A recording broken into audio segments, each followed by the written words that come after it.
Olá, tudo bem? Você já ouviu a expressão tudo vale a pena se a alma não é pequena? Essa expressão é de Fernando Pessoa, né? Autor do livro Mensagem, do qual nós vamos falar um pouco hoje. E um pouco mesmo, porque na verdade este livro ele tem muitos aspectos a serem tratados, né? Escola literária, época, né? de histórica realmente, vários sentidos, questões de interpretação, sem contar no próprio Fernando Pessoa, né, que tem vários heterônimos, que não é a mesma coisa que pseudônimos, né? Fernando Pessoa tem vários heterônimos, mas neste livro, Mensagem, ele assina com o próprio nome, né? Fernando Pessoa. É Fernando Pessoa por Fernando Pessoa e não um heterônimo. Eu não vou entrar em explicação do que é heterônimo, porque a gente tem a intenção nesse vídeo de analisar algumas questões. Primeiro, eu vou destacar aqui a época, né, um pouco da época, né, do poema que eu vou falar. Vamos trabalhar um pouquinho de interpretação, vou falar um pouquinho de figuras de linguagem, vou falar de pontuação, da vírgula, especialmente, tá certo? E é um aspecto interessante aqui, bem assim, pertinente de interpretação, tá bom? Então, quero que vocês prestem bem atenção. Primeiro, vale salientar que a leitura recomendada, não é, em alguns vestibulares, inclusive a FUVEST, tem sempre, né, sugerido a leitura de Mensagem. Este livro é dividido em 3 partes, minha gente. Eu vou falar da segunda parte. A segunda parte, ela de um poema da segunda parte, tá? A segunda parte explora assim a expansão marítima portuguesa, tá? E a segunda parte tem como título Mar Português. E eu vou falar de um poema da segunda parte que tem o nome dessa parte, né? O nome do poema é Mar Português também, que é o nome que leva toda a segunda parte deste livro. Entenderam? É famosíssimo, conhecidíssimo, mesmo que você não esteja ainda no ensino médio, ou mesmo que você já tenha saído do ensino médio, é provável que você se lembre de várias expressões aqui que foram trabalhadas pelo processo de intertextualidade, entende? Outros poemas em outros contextos, inclusive o que eu comecei, né, falando, né? Tudo vale a pena se a alma não é pequena. Observe, isso é do poema, do livro Mensagem, certo? Do poema Mar Português, de Fernando Pessoa, certo? Depois eu volto para falar mais um pouquinho sobre o autor, tá bom? Sobre outras questões da obra, mas hoje eu vou focar no Mar Português. Veja, Mar Português, como você tem, né, é o 10º poema da segunda parte, você sabe que Portugal, ele foi um grande pioneiro nas grandes navegações, né?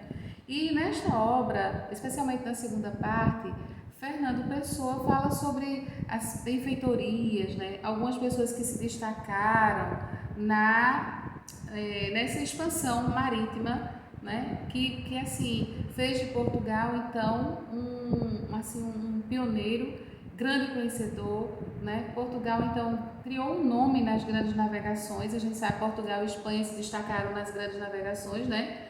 E assim, tem muitas questões envolvidas no momento em que houve esta necessidade, esse momento assim, do porquê dele ter escrito esse livro Mensagem, tá? Mas eu não vou falar disso agora. Como eu falei, nós listamos uns tópicos, né? Vamos para a leitura do poema.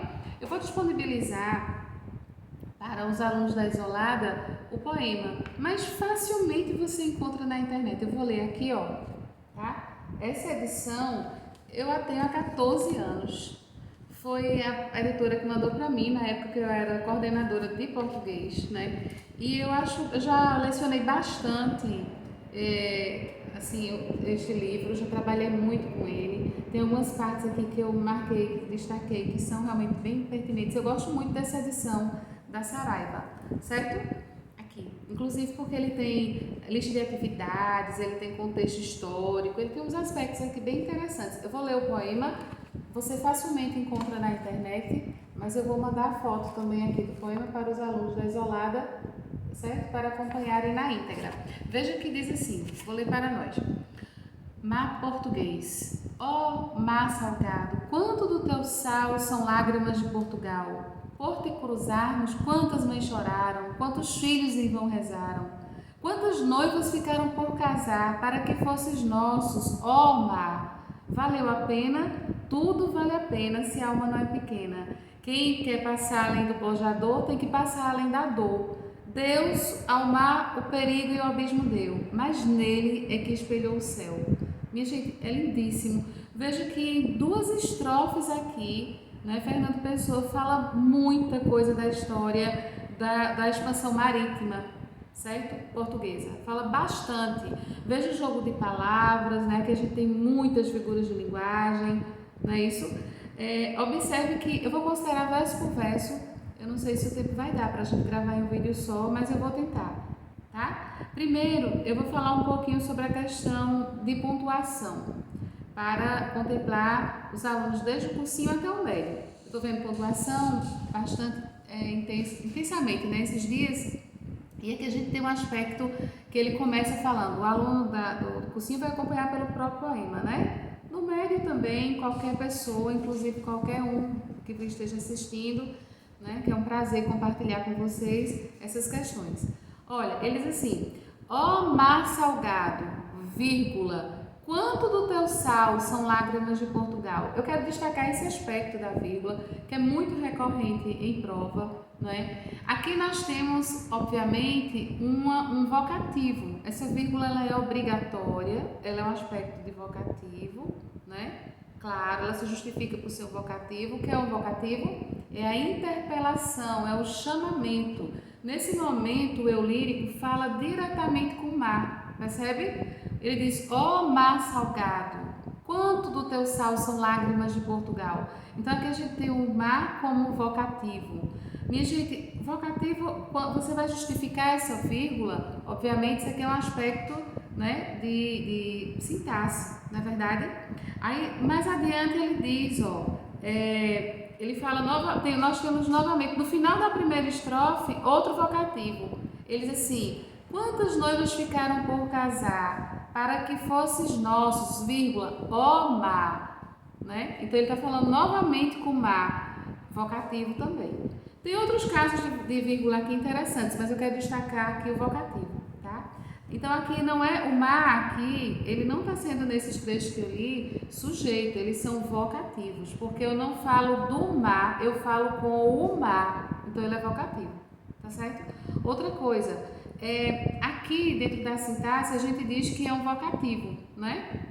Porque eu falo com ele, é uma interpelação, é um chamamento. Na figura de linguagem tem um processo que é chamado de apóstrofe.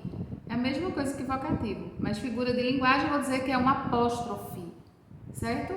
Figurativamente ele é apóstrofe. Não confunda com apóstrofo, que é outra questão, é quando você quer limitar, resumir, né? Como um copo d'água, ali é o apóstrofo. Nem confunda com o apóstolo de Jesus, tá certo? Que é outra coisa. Então não é apóstolo nem apóstrofo, é apóstrofe, a figura de linguagem, certo? Vamos fazer uma interpretação agora dessas questões. Olha, eu vou resumir, tá?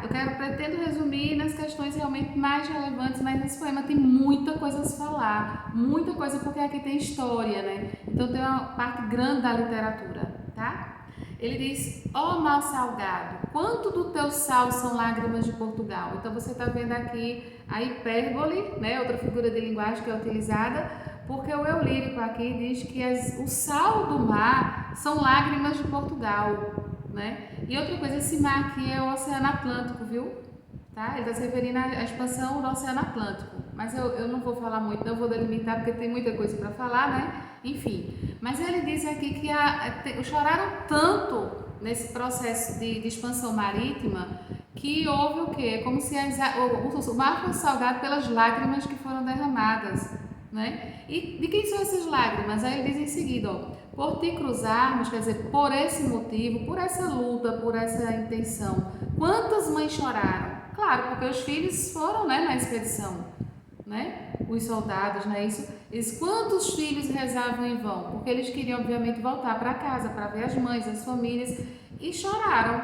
Choraram porque era realmente, tinham que investir toda a sua vida naquele processo, né? De expansão, de conquista do mar. né? Aí ele diz, quantas noivas ficaram por casar? Quer dizer, lágrima das noivas também, das noivas, né? Esperando os noivos voltarem dessa investida, né? Dessa batalha, dessa luta, e que eles ficaram por casar porque muitos não voltaram. Existia, que eu não vou falar detalhes também, mas existia todo o processo ali das doenças adquiridas, né? Nos navios, não existiam os remédios que nós temos hoje, né? Então as intempéries que aconteciam, obviamente, investidas de vários contextos, né? Então a gente sabe que muitos choraram. Aí tá, né? Ele diz, quantas noivas ficaram por casar para que fosses nossos, ó mar. Então só nessa primeira estrofe nós temos aí a explicação das lágrimas, né?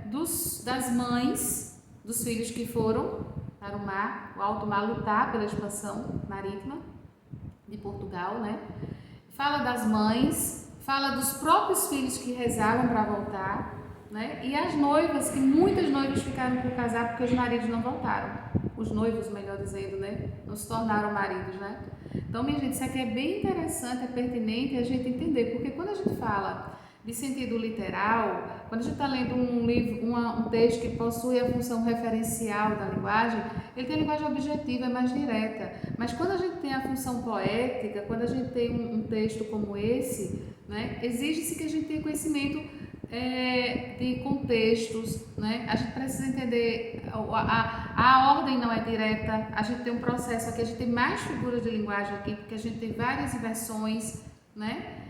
Muitos trechos aqui não estão na ordem direta, certo? Como no segundo caso, que ele diz assim, ó, segunda estrofe, ele diz, valeu a pena, quer dizer, tantas lágrimas para que o mar fosse, né, de Portugal, para que a conquista acontecesse, né, a expansão marítima europeia. Aí ele diz, valeu a pena, tudo vale a pena se a alma não é pequena. Minha gente, só por esse trecho aqui a gente poderia passar horas falando. Aqui ele está falando, então, na verdade, que muitos noivos ficaram por casar, muitas mães choraram, muitos filhos choraram, mas ele disse que valeu a pena, porque quando se há perseverança, quando se há luta, em busca de uma conquista, em busca de um objetivo, né, vale a pena, né? Então, mesmo que tenha acontecido assim tragédias, muitos não tenham voltado, mas por eles estarem envolvidos naquele processo, né, tão nobre, vamos dizer assim, em prol de Portugal, da expansão portuguesa, valeu a pena sim. Eles que a alma não foi pequena, em que sentido? De luta, de bravura, né, de persistência, de enfrentar as adversidades. Então ele diz, tudo vale a pena se a alma não é pequena. Se você luta, se você se esforça em prol de um objetivo nobre, vale a pena.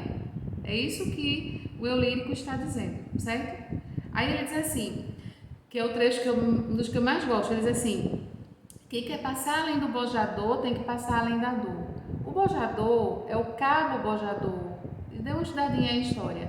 Quando começaram, né, as expansões, então eles tinham um limite. Eles tinham ido até o bojador. O bojador tinha muitos recifes pontudos, então os navios furavam, né, os cascos dos navios. Então eles não tinham ultrapassado o bojador. Eles iam, navegavam, chegavam no bojador, eles paravam. E daí, por causa dessas dificuldades, surgiram várias lendas. Por exemplo, diziam que havia grandes monstros marítimos e por isso os navios não ultrapassavam, né? Falava-se também de que depois daquele do bojador havia abismo, né? Os navios iam cair no abismo, então não podia passar do bojador, né? Porque secretava até então, né, que a terra era plana, então se passasse do bojador ia cair no abismo. Mas tudo isso eram lendas, mitos que foram criados porque eles não conseguiam até então passar do bojador, por causa das próprias condições ali geográficas, né, marítimas que existiam, aqueles arrecifes pontudos que furavam os cascos do navio e eles não podiam ultrapassar. Então criaram vários mitos, mas veja que o eu lírico diz assim, quem quer passar do bojador, quer dizer, quem quer investir mais, tem que passar além da dor. Por quê? Porque era muito mais difícil passar. E eles não tinham ultrapassado, né, o bojador até então. Neste contexto que ele fala aqui, né? A gente tem várias lendas, inclusive se você não leu os Lusíadas de Camões, é bem interessante, você vai entender muito mais essa luta portuguesa, né? Essa questão da luta da expansão marítima. Tem muitas obras que retratam esse contexto histórico, mas eu destaco os Lusíadas, Os Lusíadas, de Camões, e o livro Mensagem, de Fernando Pessoa, através de poema, trata bastante dessa luta, né, dessa expansão pela expansão marítima europeia, especialmente, obviamente, Portugal. Né? Aí nós temos aqui, continuando, ele diz: Deus ao mar, o perigo e o abismo deu. Quer dizer, explorar o mar não é fácil. Como hoje, né, minha gente? Sabe-se mais da Terra e de fora da Terra, né, de outros planetas, sabe-se mais do que o próprio mar, as profundezas do mar. Né? A gente não sabe tudo do mar, a gente sabe mais de fora do que de dentro, se brincar. Né? Uma comparação, assim, vamos dizer. Sabe-se muito, obviamente, da Terra, sabe-se de outros planetas, mas não sabe-se as profundezas onde ninguém pode ir. Né? Pode chegar e ficar vivo, obviamente. Então, ele diz: Deus ao mar, o perigo e o abismo deu. Veja a ordem inversa. Isso é figura de linguagem também, tá? Ele diz: Deus, vamos colocar na ordem direta. Deus deu ao mar perigo e abismo. Né? Então, é do mar, é próprio do mar. Por isso que foram considerados pioneiros na navegação, porque eles enfrentaram muitas dificuldades, né, para poder explorar o mar. Mas ele disse: mas nele é que espelhou o céu. Aí veja a questão figurada. O mar é perigoso, o mar tem abismos, né? Mas o mar espelha a glória dos céus. Então vale a pena? Vale. Por quê? Porque ele espelha o céu, né? Que é tudo distante, né? Mas eu vejo que quando ele espelha o céu, é como se estivesse próximo dele, né? Na grandeza, na expansão, na glória em si. Então esse poema, minha gente, ele é maravilhoso porque ele trata, né, de vários aspectos e da questão, obviamente, por meio da linguagem figurada, né, a luta portuguesa, o mar português, de Fernando Pessoa. Se você não teve contato ainda, se é a sua primeira, né, vez, seu primeiro contato com esse poema, eu lhe asseguro que você ouvirá bastante, várias intertextualidades, várias abordagens, né? Inclusive, se você é concurseiro, você é vestibulando, você vai fazer provas lá do Enem, especialmente a da FUVEST, né? Mas não só, viu? Porque esse texto pode vir uma abordagem interpretativa numa prova de sexto ano, numa prova com admissão no médio, numa prova de qualquer concurso público, porque é um clássico da nossa obra, né? Sem contar que é belíssimo realmente e só em apenas 2 estrofes fala bastante, né? Essa edição que eu tenho aqui, como eu disse, ela é de 2014, ela deve ter já outra atualizada. Eu gosto muito dela porque, inclusive aqui, ó, no finalzinho, né, ele vem várias abordagens, ele traz inclusive uma entrevista fictícia com o Fernando Pessoa, né, tendo em vista Diários de um Clássico, olha, veja como é top, Diários de um Clássico. Aí ele traz aqui, por dentro da obra de Fernando Pessoa, da intimidade de Fernando Pessoa, nota bibliográfica, né? Aí traz aqui, dentro dessa mensagem, conhecendo mensagem, ele fala, né, que das questões, algumas particularidades de Fernando Pessoa que eu vou deixar para outros vídeos, tá certo? Senão vai ficar muito grande, vai desfocar, né? E ele fala, obviamente, aqui das conquistas marítimas, né? Evocam esses poemas das conquistas marítimas portuguesas, como nós falamos, e constituem símbolos aqui na busca do espírito pelo conhecimento de si mesmo, certo? Portugal aqui, então, é tido como protagonista, né? Nas descobertas, transforma o mundo, a ciência, abre caminho para um novo tempo, para a humanidade, com as grandes navegações. Aqui a gente tem também vários tópicos, inclusive, como eu disse, traz as obras de Fernando Pessoa, traz a bibliografia dele, traz expressões artísticas das obras. Eu gosto dessa edição, eu recomendo. E traz também um livrinho só com algumas questões, inclusive que caíram em concurso, ó, suplemento de atividade. Tá vendo? Eu não uso muito isso aqui nas aulas, porque eu faço minhas próprias questões, mas eu sempre acho interessante isso aqui, são elucidativas. Inclusive tem a questões de concursos também, né, como já caíram em concursos, tá bom? Eu espero, minha gente, que tenha sido bom para vocês, tenha sido boa essa consideração. E na questão de pontuação, quando a gente trabalhou aqui, né, os vocativos, que dentro da gramática a gente chama de vocativo, né, dentro da gramática, entenda, sintaxe, dentro da figura de linguagem vai chamar de apóstrofe, né? Mas tem outras questões de pontuação aqui que é interessante. Analise, estude e lembre-se que o sucesso vem para quem estuda. Não é isso? Um abraço, até a próxima!